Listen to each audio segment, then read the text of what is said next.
नमस्कार। मैं डॉक्टर जेके और आप देख रहे हैं मेरा YouTube channel health awareness with JK. आज की वीडियो में आपको बताऊंगा कि हमारा पाचन तंत्र कैसे गड़बड़ होता है तथा उसको कैसे ठीक किया जा सकता है।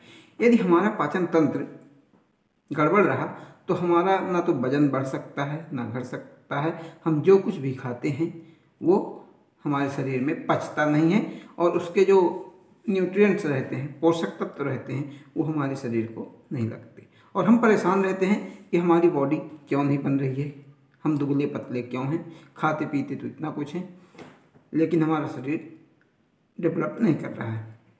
देखिए, हमारे खाने को अच्छे से पचाने के लिए मुख्य रूप से 3 चीज़ों की ज़रूरत होती है। एक एंजाइम, दूसरा बैक्टीरिया। अब आप सोच रहे होंगे कि बैक्टीरिया तो नुकसान करते हैं। कुछ बैक्टीरिया होते हैं जो हमारे शरीर के लिए फ़ायदेमंद होते हैं तथा कुछ बैक्टीरिया होते हैं जो नुकसानदायक होते हैं। तीसरा डाइटरी फाइबर्स, यानी खाने में हमारे फाइबर्स जो होता है वो।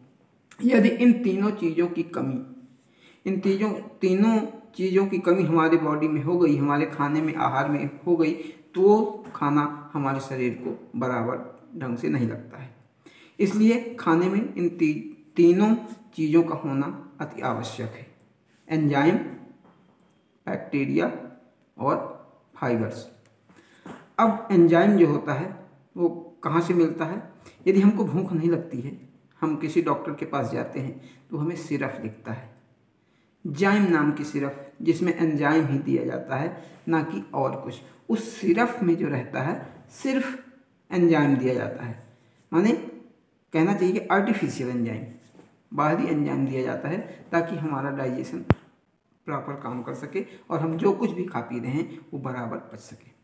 अब एंजाइम हमारे शरीर में कैसे रहता है? हम जो भी खाते हैं, जो भी खाना खाते हैं, तो वो हमारे मुंह से ही पाचन उसका शुरू हो जाता है, यानी कि हमारे सलाइवा में वो पाचक एंजाइम होते हैं। तो सबसे पहली बात तो हम अपने एंजाइम को तंबाकू, गुटखा, ये सब नशीली चीज़ें खा के थूक देते हैं, तो ज़्यादा से ज़्यादा लार पूरे दिन में हम बाहर थूक देते हैं, जो कि हमारे डाइजेशन को बहुत प्रभावित करता है और हमारा डाइजेशन डिस्टर्ब हो जाता है।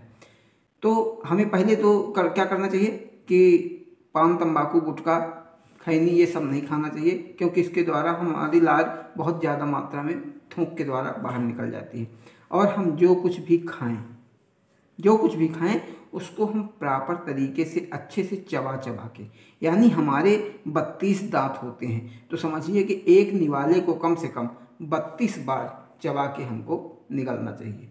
जब हम 32 बार चबाएंगे तो आप ध्यान देना, कभी भी खाना आप जितनी ज़्यादा चबाओगे, जितनी ज़्यादा उस निवाले को चबाओगे, कौर को खाओगे, वो उतना ज़्यादा मीठा होता जाएगा और चिकना होके हमारे डाइजेस्टिव सिस्टम में जाएगा, आहार नाल के द्वारा स्टमक में जाएगा। तो यदि हम उसको 32 बार चबा के खाते हैं कम से कम एक निवाले को, तो हमारे लार के द्वारा उसमें बहुत सी एंजाइम मिल जाती हैं और वो निवाला जब अंदर जाता है तो मुंह से ही पचना शुरू हो जाता है। तो पहला काम कि हमें अच्छे से चबा के खाना है और गुटखा, पान, तंबाकू ये सब नहीं खाना है, जिससे हमारी लार फालतू में नष्ट ना हो।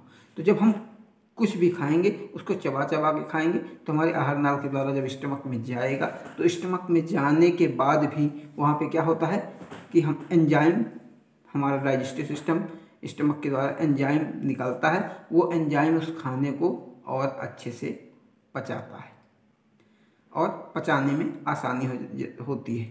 फिर वो खाना हमको क्या होता है, हमारे शरीर को अच्छे से लगता है। दूसरा, एंजाइम के बाद दूसरा मैंने क्या बताया था, बैक्टीरिया, जो लाभदायक है हमारे शरीर के लिए, यानी प्रोबायोटिक बैक्टीरिया।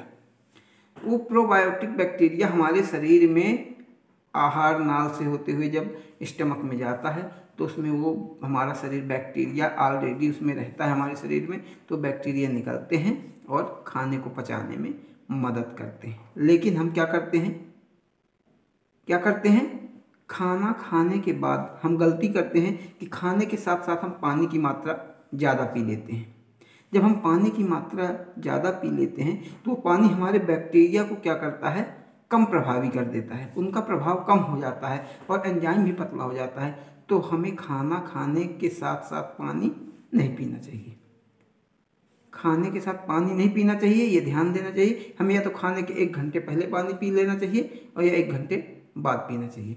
और खाने में दही का इस्तेमाल करना चाहिए, खाने में दही का इस्तेमाल करना चाहिए। यदि हफ्ते में हम 3-4 दिन दही का इस्तेमाल कर लें तो हमें हमारे शरीर में प्रोबायोटिक बैक्टीरिया की मात्रा पर्याप्त रहेगी, जो डाइजेशन के लिए बहुत ज़रूरी है। तीसरी चीज़ फाइबर। फाइबर हमारे डाइजेस्टिव सिस्टम में बहुत अच्छा रोल निभाते हैं। फाइबर हमें किन चीज़ों से मिल सकता है, जो चीज़ें हम कच्ची ही खाने लायक हैं उनको कच्ची ही खाएं। जैसे सलाद की मात्रा हो गई, खाने में सलाद की मात्रा ज़्यादा उपयोग करना चाहिए। हमें खाने से पहले आधा पेट सलाद से भर लेना चाहिए। उसमें मूली के पत्ते हो गए, पालक के पत्ते हो गए, गाजर हो गया, मूली हो गया, टमाटर हो गया, इन चीज़ों का सेवन यानी कच्चे फलों का सेवन ज़्यादा करें, उससे हमें पर्याप्त मात्रा में फाइबर मिलते हैं।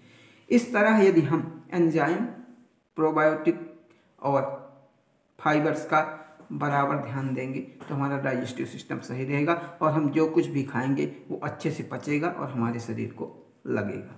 यानी हम क्या करें, पान, तंबाकू, गुटखा, इन चीज़ों का त्याग करें।